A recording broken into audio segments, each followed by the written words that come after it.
پسرم ما میگفتن وقتی در دکون بسته میشه، گفتم تا من هستم در بعد بسته نمیشه. ای باری کردم. ای باری کردم. آفرین.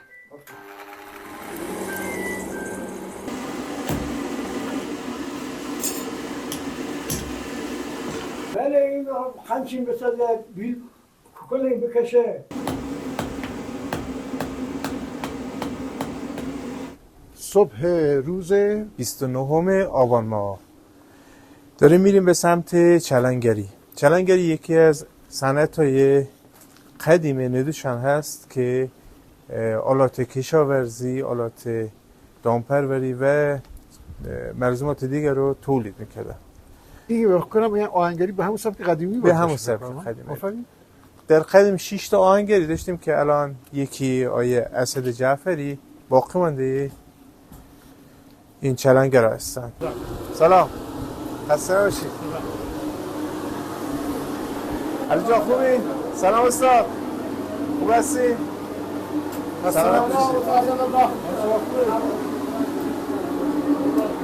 سلام علیکم. احوال شما؟ حال شما خوبه؟ خسته نباشید.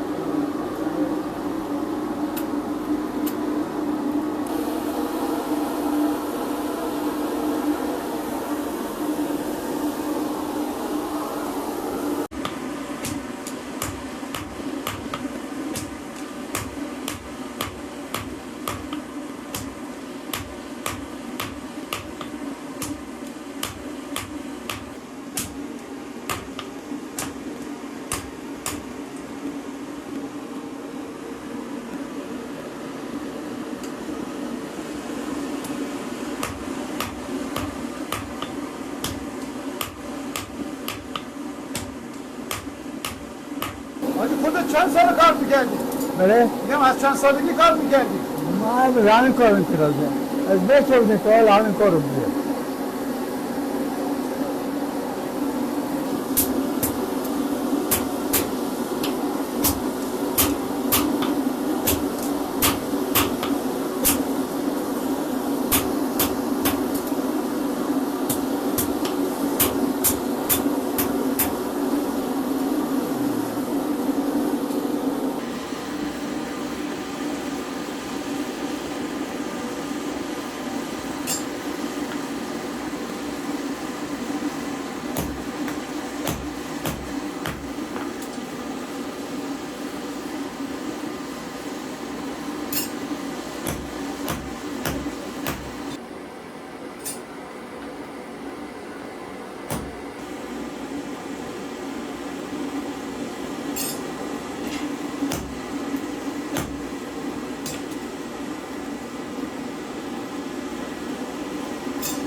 پیکان‌های شاهنامه‌ای شد. مثل تیرهای قدیمی.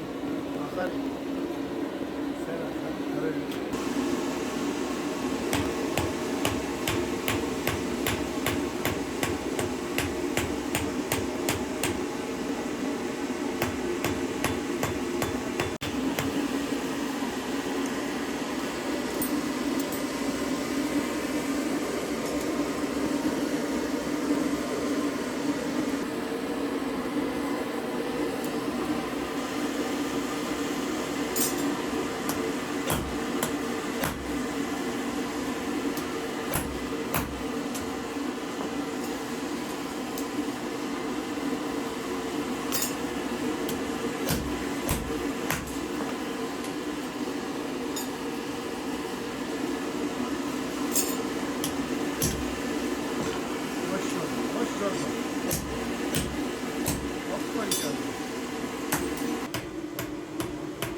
آقای جعفری چند سال آهنگری کار میکنی؟ ما از بچه بودیم تا حال همه چه. از وقتی که بچه بودی. بله وقت بعد سلام علیکم. سلام علیکم. آقا رضا احوال شما؟ خوب هستی؟ حال شما خوبه؟ سلامتی؟ به به میرا بمونه که میرا بمونه چه خبر؟ سلامت شما. صبح شما بخیر. آخه شما بخیر، صبح شما بخیر. قربون شما. شما خوبی، سالم هستی؟ چیزی با آقای جعفری داده بودی بسازن؟ بله؟ نه چیزی با آقای جعفری داده بودی بسازن؟ بله این خمچین بسازه، بیل کلنگ بکشه. کلنگ بکشه. بله خمچین بسازه. هنوز هم اون ابزارهای کشاورزی رو سفارش میدین براتون درست کنه. داستانا هم میسازه، هم تیز میکنه. آفرین. همه کاره این اوستا همه کاره هه. به به آبادیه اینجاست. بله بله. خدا قوت. اوستا همه کاره هه بله. گفت من شما پیام بشیم. خوب ده عکس میادن بسازه. یالا جاقا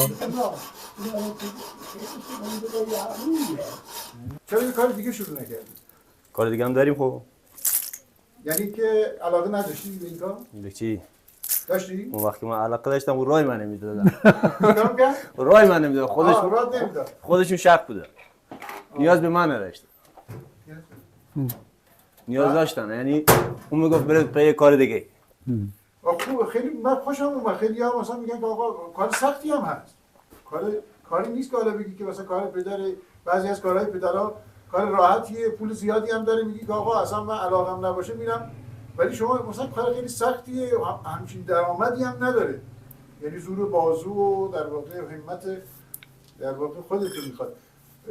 پس علاقه داشتی، دوست داشتی شغل پدر ادامه بدی. داشتم. من کلا اصلا فن آره علی جان اصلا فکر کردی به این که مثلا میگی که آقا من مثلا پدر بزرگم همین کارو میکردن، حیف این زمین بمونه، منم باید ادامه بدم. چی فکر کردی؟ اینم. آفرین. پسرم ما میگفتن وقتی در دکون بسته میشه، گفتم تا من هستم در بعد بسته نمیشه. ای باری کردم. آفرین. دوباره بازما برای این کاری شروع کنه. وقتی تا سرخو باید میریختم مثلا خاموش نشه، سیاه نشه. خاموش. یعنی هم آتیشوش هم که باید که سیاه نشه؟ کل سرد میشه، میگفتم گرماش از دست نره.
بشین قربونت خیلی محبت کرد حاجی دست خدا